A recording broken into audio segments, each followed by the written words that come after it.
I seem to have beaten the space police. My threat level hasn't gone down.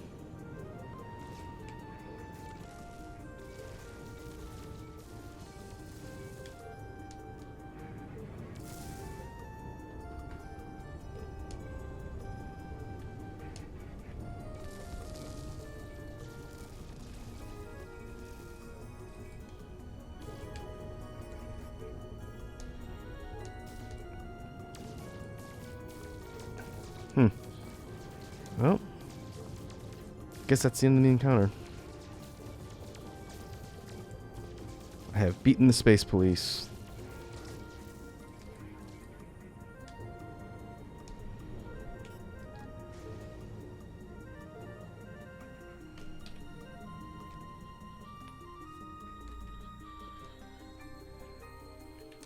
Well, I guess we can port back to the system where our target was at. Turn in our missions, and then I think I'll call the session good after that.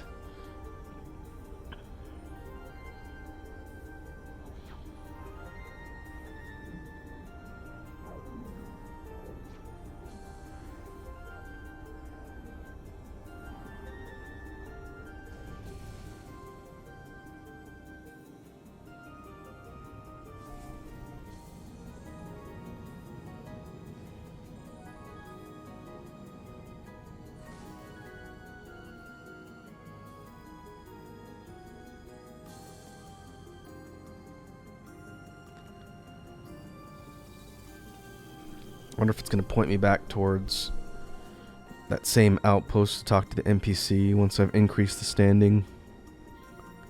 I guess we'll see if this is even enough for it to go up.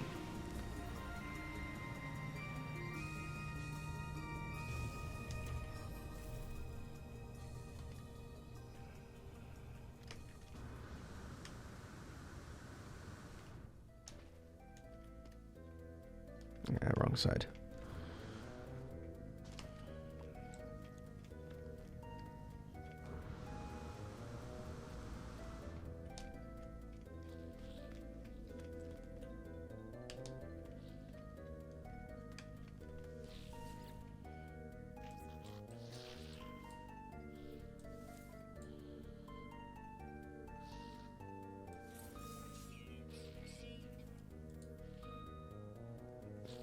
Okay, this is Merchant Guild standing up. And then this is a Gex standing up.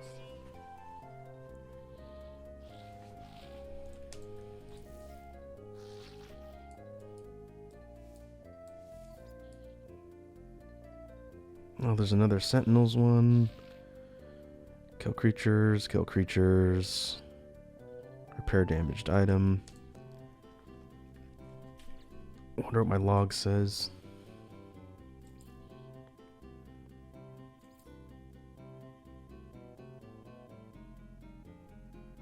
Alright, I guess that was good enough. So I should be good to go to head out to the outpost and get information. I think what I will do is I will call the session here. We're a little more than a couple hours. I will think about what next section of content I want to do for No Man's Sky. I'll probably focus more on the main questline progression.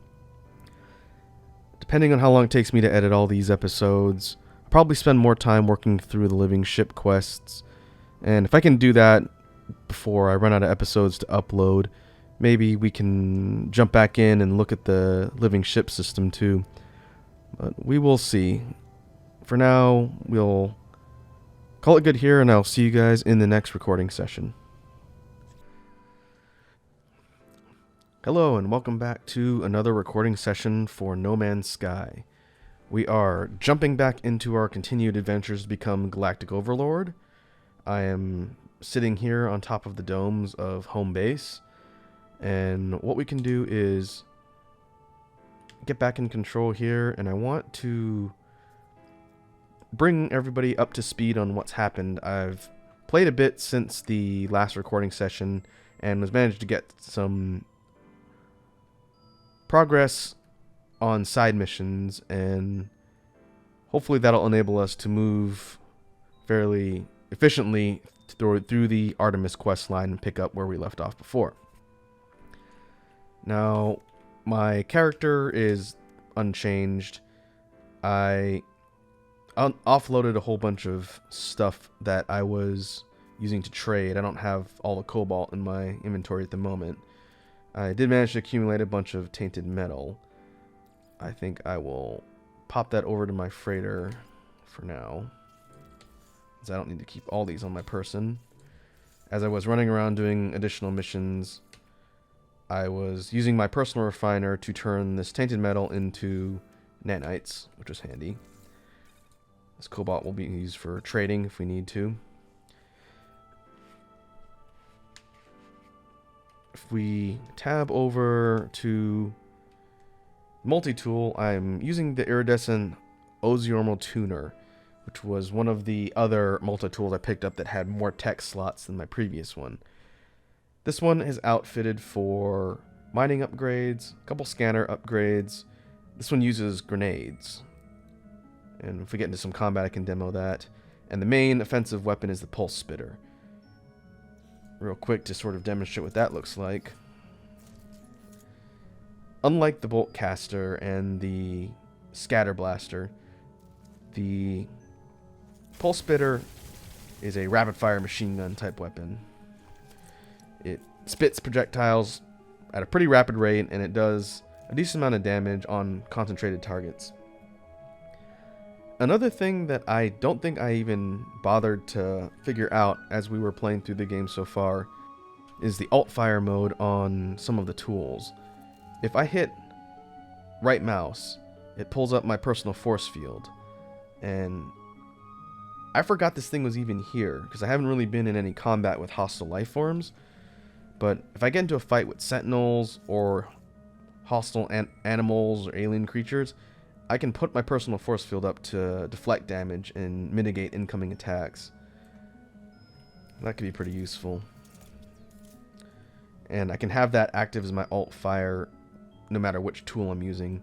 I've got the mining beam or terrain manipulator on. I think I'll keep it on the mining beam. The plasma launcher, which I'm switching my alts by hitting center mouse. Plasma launcher, sort of Halo style, spits out a bouncing grenade that goes a set distance and detonates after a while. I can switch the alt fire to the geology cannon, which, because of the modules I have slotted in my multi-tool, using that allows me to basically treat the grenades like a terrain manipulator. If I wanted to, let's say, blow a bunch of holes in the side of a mountain and create a cavern, then I can do that relatively quickly with explosive charges, assuming I don't hit myself. So overall, we've got a pretty good spread of tools to have on our weapon here. We'll see if I end up needing the offensive firepower for anything. Since the last session, I haven't really done much expansion to the base proper. I just ported back here because the quest line for Artemis is in this system. So it'll make sense for us to take off from this particular planet. I do plan on building out the complex here with some more areas and rooms and maybe more of these observation domes for harvesting plants. But overall, the stuff I was working on was very far from this system. So what we'll do is we'll go over to the main thing I wanted to talk about. The vehicle platform here is where I've been parking my exocraft. I want to tool around on this planet. The Pilgrim here is the last one I was using. It's fairly quick.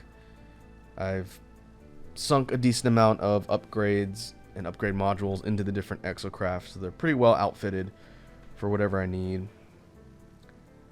But if we go over here, this is the ship I'm currently using. This is the Nakarkos Mark I. And it is a living ship. I mentioned in the last recording session that I was working on the Starbirth quest line, which culminates with you being able to unlock a living ship for use. So I want to take a minute to explain how living ships are different from the regular craft in No Man's Sky and sort of give some background, because I'm going to be flying around on this thing for a little while. Before I get into that, I will say that the Starbirth questline is one of the most tedious things I've ever had to do in No Man's Sky. It's a really neat concept, but like I mentioned before, a bunch of the quest objectives involve flying around to preset randomly generated coordinates, and you have no real way to do that other than flying around manually on world and narrowing in your coordinates either by craft or on foot, and that takes a really long time. Sort of like a combination of errand quests and time gates for the different phases of Starbirth. Again, I like the concept, but it took a long time to finish. And ultimately, I do think the payoff was worth it, and I don't have to do that again if I want to unlock more living ships, but it did take me quite a while to get through. But if we jump over to our ship display for the Nakarkos, you can see that it's got this sort of organic, shelled, tentacle creature looking shape to it. The living ships that you can acquire run a whole spectrum of different random permutations with different physical attributes, sort of like the regular ships. If I wanted to unlock another one, all I have to do is hatch another void egg and drop 10,000 nanites, and I can get a brand new ship. If we look at the main ship inventory, you can see that the overall maximum amount of slots for living ships, as far as I know, is less than the other acquirable ships. This one has a total of, it's like 30 inventory slots, and I don't think it upgrades more than that. The tech slots, however, are a lot more numerous, and when you acquire a living ship, it has a set amount of inventory and tech slots, and you can't upgrade them with ship modules like you can with the regular ships. Apparently, there's no legitimate or regular way to upgrade that, but what I found doing some research is if you acquire a freighter that has upgradable storage / tech slots, and you use the freighter modules to upgrade them, it will also upgrade your living ship. And I don't know if that's intentional or a glitch, but basically if you cycle through a couple freighters and you just sync the modules to upgrade them, you can essentially max out the total slots here, which is how I did this. And if I choose to acquire another living ship, I'll have to do that again. So I don't think I'm going to do that anytime soon, because it was a lot of work. And I did get a new freighter, which I'll tab over to in a second. But looking at the living ship inventory here, the upgrade modules for living ship are different than the regular ones. The main class of upgrades are these different organs and biological constructs that are housed within the ship, and they serve the same purpose as things like your laser weapons, your hyperdrive, your pulse engine, and the other equivalents in a regular non-living ship. But unlike the regular ship upgrades, you can't just go and buy new modules for your living ship. You essentially have to pulse around in space until you get a random roll event where you encounter one of these upgrades floating in space, and then once you acquire it, you can install it on your ship. And unlike regular ones, they all start at a base class, either from C to A. But once you've installed the different upgrades, you just sink nanites into them to evolve them and upgrade them to S. You don't have to go and acquire a higher level. You get the base one, install it, and then you just upgrade it. So in that sense, it's a little bit easier. But the way I have it laid out here, I don't know if it's the most optimized, but I've got several upgrades on spewing vents, which is the photon cannon equivalent for weapons. The everlasting plating are upgrades for the scream suppressor, which is defense shields. The singularity cortex is your hyperdrive. And one thing that's nice about living ships is you don't have to upgrade certain components to go to different systems. They have the ability to access any of them. So these S-class upgrades are essentially range and efficiency. And I've got several here, and I'll tab over to the main inventory again. I've got duplicate sets to get maximum amounts of bonuses.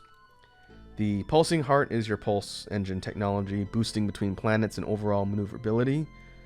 And then the impossible membrane is ship launch engines for taking off from a planet. Same as the ship launch systems in the regular ones.